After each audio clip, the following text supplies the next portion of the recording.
Uy, thank you. Kuya Ralph, thank you kasi bumalik ka. Kung alam mo lang, muntik na magpakamatay si ate dahil sa'yo. Ano? Talaga? Oo. Buti nga, naabutan pa namin siya ni Jillian eh. Kung hindi, baka hindi mo na siya naabutang buhay. Alam mo, pag nangyari yan, hindi ko mapapatawad yung sarili ko. Kaya nga thank you kasi bumalik ka. Napakagandang New Year's gift to para sa amin dalawa ni ate. Alam mo, Maggie, utang na loob ko to sa papa mo eh.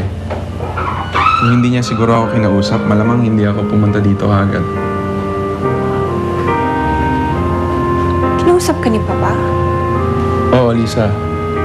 Pinaliwanagan ako ng papa mo. Kaya, naging malinaw lahat sa akin. Yung tungkol sa ating dalawa.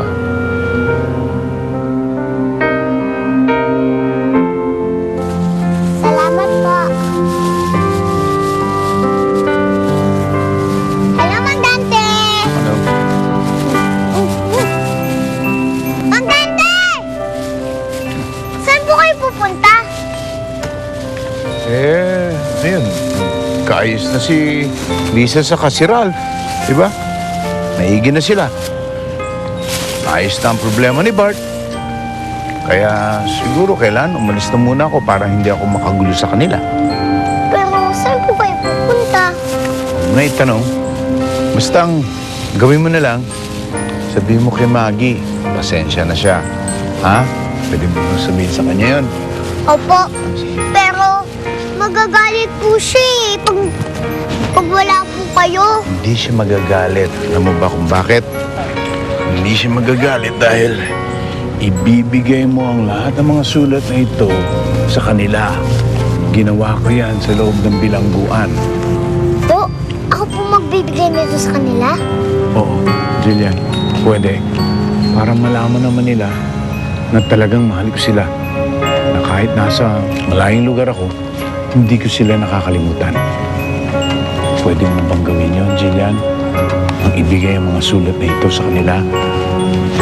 Opo, sige po, gagawin ko na po yun.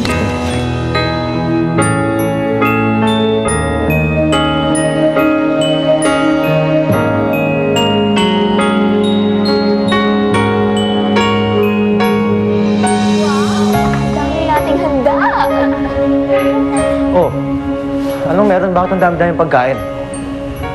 Kuya naman, maya-maya lang bagong taon na eh. Tsaka isa pa, first New Year natin to, makasama natin si Papa. Kaya dapat maghanda tayo. Oh, Liza, pati ikaw? Okay lang sa'yo na tumulong na ipaghanda si Papa? Hayaan mo na, Bart. Anyway, may ginawa naman siyang maganda sa akin. Kaya kahit ngayon lang, palagpasin na natin. Sobra ka naman magsalita, ate. Si Papa na kayo nag-effort para magkayos kayo ni Kuya Ralph, tapos siya pa yung sasabihin mo. Oo nga, nag-effort nga siya. Pero in the first place, bakit ba kami nag-away ni Ralph? Di ba dahil sa kanya at sa ampon niya? Tama lang may ginawa siyang paraan para magbati kami ni Ralph. Dapat ikatuwa niya na tinutulungan kita maghanda dito para may makain naman siya sa medianoche, di ba? Oy, tama na yan, ha? Mamaya, pati kayong dalawa mag-away pa.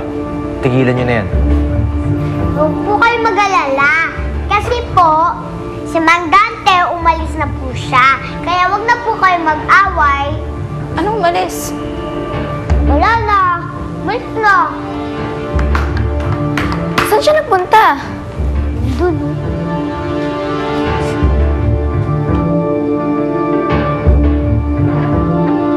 Oh, hindi mo ba susundan si Maggie? Hindi na. Kaya niya na yun. Pag mabutan niya si Papa, swerte niya. Kung hindi, okay na rin yan.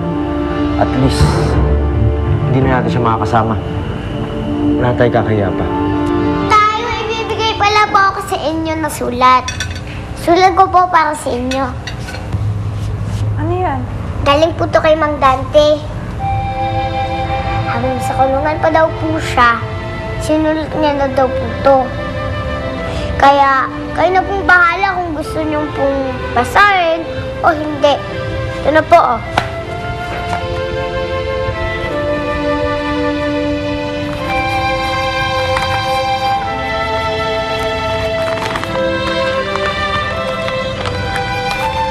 December 31, 1995. Di ba ito yung unang araw ni Papa sa kulungan?